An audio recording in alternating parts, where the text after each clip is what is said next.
नमस्कार, आप देख रहे हैं 24 समय न्यूज। मैं हूं अमरजीत निषाद। सूरत आंबोली गांव के जननी धाम में पीपी सवाणी ग्रुप द्वारा उम्र दराज लोगों का पूजन कार्यक्रम आयोजित किया गया। चल रहे श्राद्ध महीना को लेकर पीपी सवाणी ग्रुप द्वारा समाज को एक नया संदेश देने के उद्देश्य से 300 से अधिक दादा दादी को तापी के तट पर स्थित जननी धाम में एकत्रित किया और उनका फूल और तिलक लगाकर स्वागत किया। जननी धाम की छोटी छोटी HIV पीड़ित बच्चियों ने कंकु तिलक के बाद बड़ों की आरती उतारी। इस अवसर पर महेश भाई सवानी एवं वल्लभ भाई सवानी उपस्थित थे। उन्होंने आज जन जागरण की भावना से बुजुर्गों का स्वागत करते हुए समाज को एक नया संदेश दिया।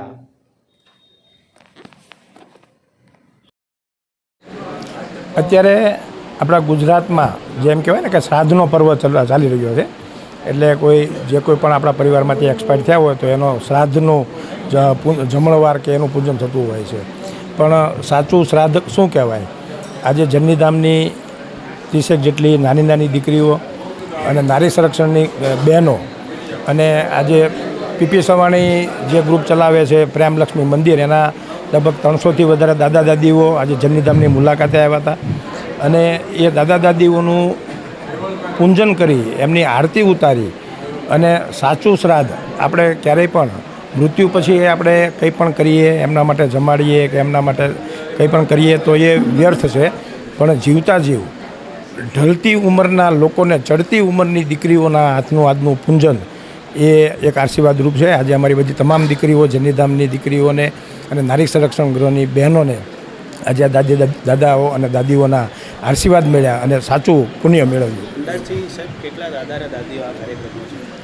300થી વધારે, એટલે કે 6 બસથી અમે પીપી સવાણીના જે પ્રેમલક્ષ્મી મંદિરમાં જે દરરોજ આવતા હોય છે એ દરેક દાદા દાદીઓ આજે જનનીધામની મુલાકાતે આવ્યા હતા। રિયલમાં આપણે જે જૂના રીતિ રિવાજો, શ્રાદ્ધનો મહિનો, નવરાત્રિનો મહિનો, ગણેશ ચતુર્થીનો મહિનો, હું આપના માધ્યમથી એ કહેવા માગું છું કે એ માધ્યમો ફક્ત ને ફક્ત એક મજા કરવાના સાધનો બનવા જઈ રહ્યા છે। ત્યારે આજના સમાજને, આજની જનતાને ખોટા રસ્તાઓ ન પકડતા સાચી સેવા કઈ છે એ લોકોએ સમજવાની જરૂર છે।